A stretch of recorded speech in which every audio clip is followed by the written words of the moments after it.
Hi everyone, my name is Shireen Khan and I am your academic specialist. So, uh, today I'll tell you something about the circulatory system. So, when I was a kid, so I was very curious about my body. Like, why do I breathe? What if I stop breathing? uh, what if I stop sleeping? What if like I only sleep? What if I only eat? Where does my food goes? Like curious mind. So I always kept on asking myself like why this is or how this is.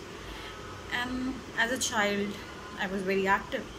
I was very fond of playing. So one fine day, I was playing with my friends and actually got a bruise.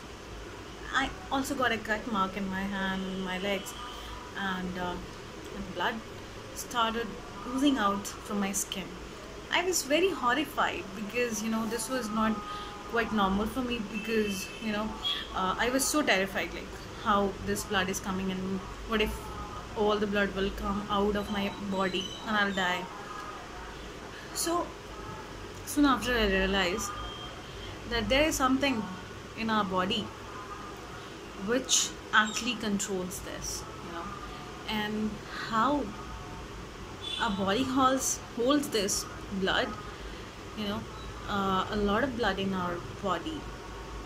So this blood is actually full of nutrients, which passes the nutrients in throughout your body. They carry oxygen. All right. So the blood has a very important function in a human body. And how is this regulated? So this is regulated by the circulatory system. What is circulatory system? Yeah, I feel that circulatory system is like would be something, let's say, which circulates. Okay, and how this circulation will actually help you in a human body actually. And the circulatory system in a human body is actually related, you know the sole responsibility goes to blood. It's important, right? So the circulatory system has a very unique and a very you know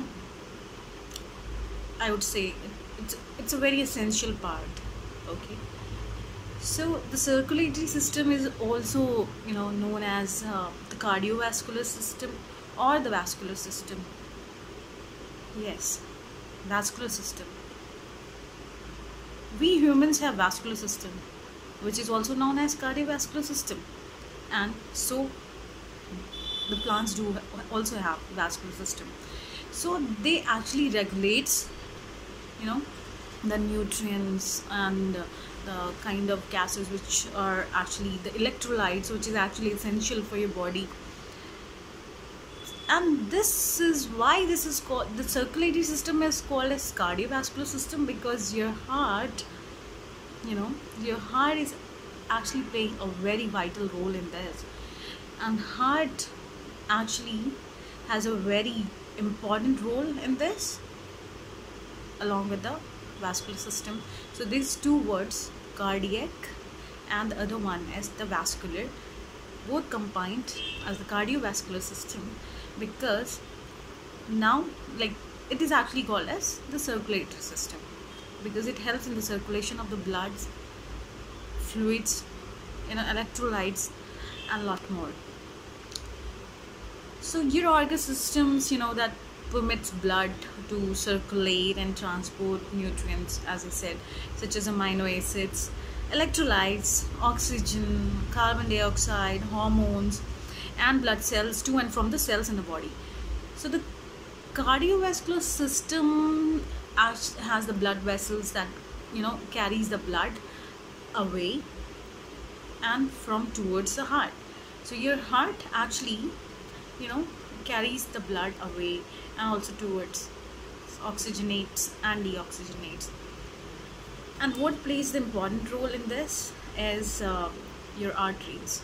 So they carry blood away from the heart, as I said, and the veins, that they actually carry the blood back to the heart.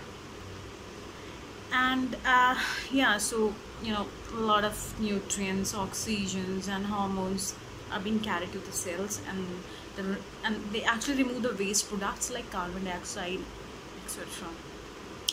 So this runs in, like, the cardiovascular system, or the vascular system, or the circulatory system is all the same, and it's actually an independent system, which come together and they work together, and the important organs, in this are the heart, which is the cardiovascular.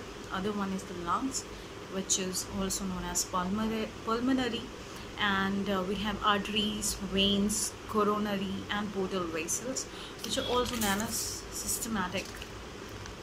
So there are altogether three kinds of circulation: the systemic circulation, the coronary circulation, and the pulmonary circulation. We have two circulatory system: the pulmonary circulation, and the other one is systemic circulation. Pulmonary circulation, as it defines, like, from the heart to the lungs and back again. Systemic circulation is something which sends blood from the heart to all the other parts of our bodies and back again. So if your body is actually facing some issues or some diseases, so you will face some issues, and because of improper function, you might get some arteriosclerosis, heart attack, mitral valve prolapse, mitral valve regurgitation, mitral stenosis, angina pectoris, arrhythmia and dysrhythmia, which is related to the blood rhythms, and the cardiac ischemia, and so on. Thank you.